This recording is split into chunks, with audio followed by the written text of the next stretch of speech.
अपना ध्यान सम्मुख विराजमान श्री श्री 108 श्री परमहंस महान विभूतियों की ओर लगाते हुए और अपनी मुखरसना को पवित्र करने हेतु एक बार ऊंची और मीठे स्वर में बोलिए जयकारा बोल मेरे श्री गुरु महाराज की जय। बोलो साचे दरबार की जय। गुरुमुखों, देखा जाता है कि जब भी हम पाठ पूजा या भजन सुमिरन आराधन करते हैं तो हमारा मन जो है भजन अभ्यास और पाठ पूजा में नहीं लगता। हमारे मन के अंदर तरह तरह प्रकार के विचार चलते हैं। वो बुरे विचार भी होते हैं और अच्छे विचार भी होते हैं। तो इसके दो कारण हैं। पहला कारण है रूहानी कारण और दूसरा है वैज्ञानिक कारण। रूहानी कारण से क्या अभिप्राय है? जिस तरीके से, एक उदाहरण के तौर पर, जब हम कोई बोरिंग वगैरह करवाते हैं तो हमें क्या करना पड़ता है। हम जब गड्ढा खोदते हैं, ज़मीन का पानी में जब बोरिंग कराते हैं तो जितना हम गहरा गड्ढा खोदते हैं उतना नीचे पानी होता है। और शुरू में जब पानी उस गड्ढे से बाहर निकलता है तो जब थोड़े टाइम बाद धीरे धीरे वो पानी निकलता रहता है तो जो वह है साफ़ सुथरा पानी होता जाता है। तो कहने का तात्पर्य यही है, जब भी हम भजन अभ्यास या आरती पूजा में बैठते हैं तो हमारा मन जो है वो शुरू में तो भक्ति में नहीं लगता, लेकिन धीरे धीरे जो है वो भजन अभ्यास और भक्ति में लगता रहता है। कहने का तात्पर्य यही है कि हम लोग गलती क्या करते हैं, जब भी मन में बुरे विचार उठते हैं तो हम तुरंत हट जाते हैं, भक्ति करना छोड़ देते हैं, भजन अभ्यास आरती पूजा करना छोड़ देते हैं। लेकिन हमें वह नहीं करना। मन के बुरे विचार आ रहे हैं, उसे आने दो। उसे अपने मन के अंदर हमें सिर्फ देखना है, ना कि उनके पीछे भागना है। थोड़े समय पश्चात हम देखेंगे कि धीरे धीरे मन के बुरे विचार जो है वो शांत हो चुके हैं। शांत धीरे धीरे होते रहेंगे। कैसे होते रहेंगे? जिस तरीके से गड्ढा ज़्यादा खोदने से नीचे जाके साफ़ पानी मिलता है, उसी प्रकार धीरे धीरे जब हम जो हैं भजन अभ्यास सुमिरन करते हैं, आरती पूजा करते हैं, तो हमारा जो मन है धीरे धीरे वो क्या होता जाता है, वो शांत होता जाता है। और पुराने जो बुरे विचार हैं वो फिल्टर होके सकारात्मक विचारों में बदल जाते हैं। कहते हैं कि हमारे मन के अंदर दो भाग होते हैं। एक होता है भारी भाग, एक होता है भाग जिसके अंदर सारे बुरे विचार होते हैं, और एक होता है अच्छा भाग जिसमें सारे अच्छे विचार होते हैं। एक उदाहरण के तौर पर, जब भी हम कोई कार्य करते हैं, कार्य करने से पहले हमारे मन के अंदर विचार आता है कि ये कार्य करूँ या ना करूँ। तो जो ना करने वाला विचार आता है वो नकारात्मक विचार होता है, जो करने वाला विचार होता है वो सकारात्मक विचार होता है। तो यही वक़्त के संत महापुरुष यही फरमाते हैं कि जब भी आप भजन अभ्यास में बैठो, भले ही मन जितने मर्जी विचार सोचवाता रहे, आपको अपनी जगह से नहीं हिलना है। विचार आता है तो आने दो, उस विचार को सिर्फ देखो, उसको देखो, उसको हटाने की कोशिश मत करो।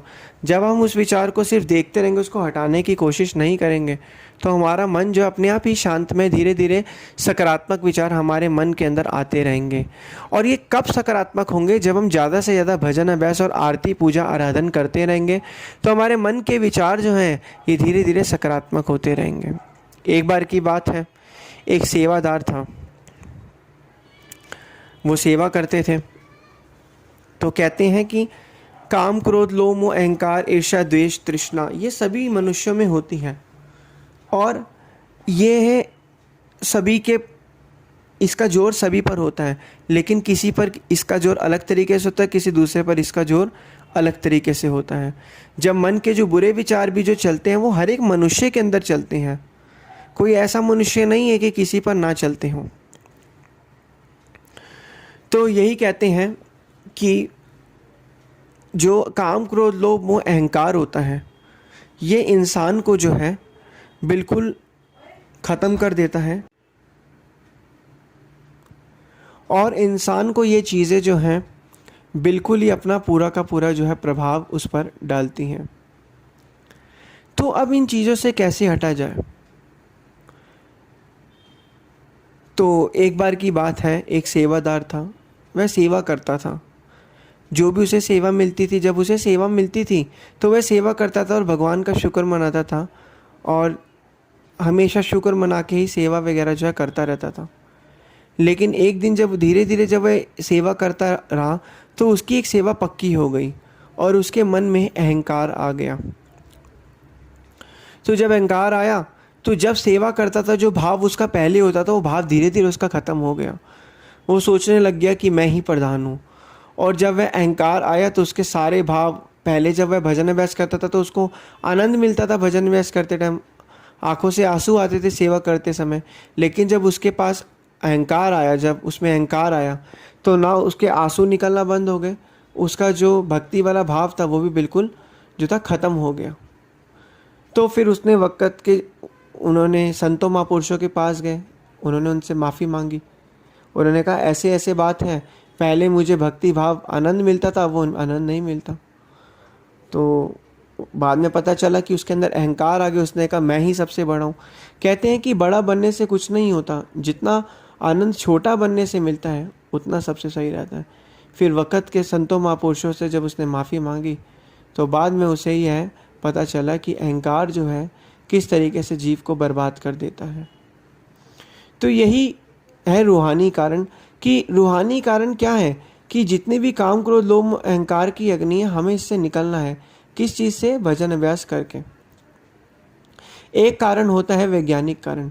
वैज्ञानिक कारण का मतलब क्या होता है? जिस तरीके से कोई भी मनुष्य जब कोई काम करता है, जो मनुष्य ज़्यादा सोचता है, जिसको ज़्यादा दुख आता है, जो ओवर थिंकर करता है, वो हमेशा दुख में रहता है। वो हमेशा उसको दुख मिलता रहता है, उसे मन की शांति नहीं मिलती, उसे आनंद नहीं मिलता। तो ये वैज्ञानिक कारण है। वक़्त के संत महापुरुष फरमाते हैं कि कबीर कलह और कल्पना सब सत्संगत से जाए, दुख वहाँ से भागा फिरे, सुख में जा समाए। कि जितनी कलह और कल्पना है, जो विचार हैं मन के, ये सब कैसे हटेंगे? ये परमपिता परमात्मा की बंदगी जितना जितना हम भजन अभ्यास करते रहेंगे, हमारा जो है ये प्योरीफाई होता रहेगा, ये साफ होता रहेगा, मन साफ होता रहेगा, मन शांत में होता रहेगा, मन आनंद में होता रहेगा। और जब मन खाली हो जाएगा, खाली मन ही राम का प्रतीक है, शांत मन ही राम का प्रतीक है, और भरा मन, अशांत मन रावण का प्रतीक है। अब जितना मन जब खाली होगा, शांत होगा, उतना मन को आनंद मिलेगा, भजन अभ्यास में मन लगेगा, सच्चा खुश सुख मिलेगा, सच्ची शांति मिलेगी, वह सुख मिलेगा, वह आनंद मिलेगा जो लाखों करोड़ों कमाने के बाद भी नहीं मिलता। तो इसलिए वक़्त के संत महापुरुष यही फरमाते हैं और यही चाहते हैं कि जीव जो है सच्ची पूंजी, जो सच्ची चीज़ है सुख और शांति वाली, वो सभी, उसकी कोई कीमत नहीं है। नींद, सांसें, शांति, इसकी कोई कीमत नहीं है, ये सब फ्री है। इसे जितना हो सके पालो और भजन बंदगी में ध्यान लगाओ, यही जीवन का असली उद्देश्य है। बोलो जयकारा बोल मेरे श्री गुरु महाराज की जय, बोलो साचे दरबार की जय।